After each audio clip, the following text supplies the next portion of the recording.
Usai mengetahui suka dengan sesama jenis, Melisa Zara mulai membongkar keanehan yang sering dilakukan suaminya. Dalam ceritanya kepada Dr. Richard Lee, Melisa Zara mengungkapkan suaminya itu seringkali membuat konten dirinya sendiri. Melisa Zara mengatakan saat ia dan suaminya sering jalan-jalan ke luar negeri, saat di hotel suaminya sering membuat video diri sendiri. Bahkan saat membuat konten tersebut, suaminya itu malah sering tidak mengenakan baju alias telanjang dada. Melansir Men's Health, beberapa pria memang kerap mengunggah foto atau video dirinya bertelanjang dada. Apalagi bagi mereka yang memiliki tubuh ideal dengan six-pack di badannya. Biasanya mereka akan mengunggah foto dirinya melakukan mirror selfie tanpa pakai baju. Beberapa lainnya akan membuat video singkat dirinya melakukan aktivitas dengan telanjang dada. Pria yang membuat konten telanjang dada ini juga sebagai cara untuk menarik perhatian wanita. Hal ini karena sebagian wanita menyukai pria yang bertubuh seksi dan ideal.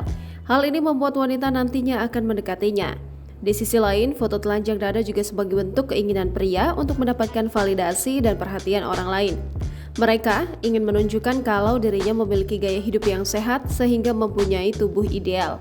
Sementara itu, bagi pria gay, mengunggah foto telanjang dada ini sebagai cara untuk menarik perhatian orang lain. Hal ini membuatnya menjadi perhatian dari para gay lainnya.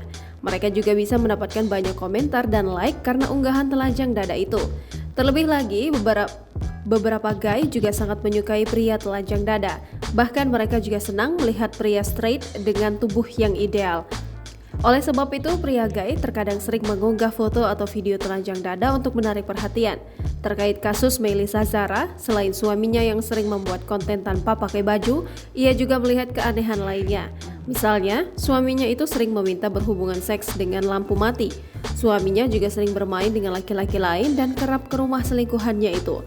Bahkan, sikap suaminya yang bucin juga jadi berubah setelah menikah.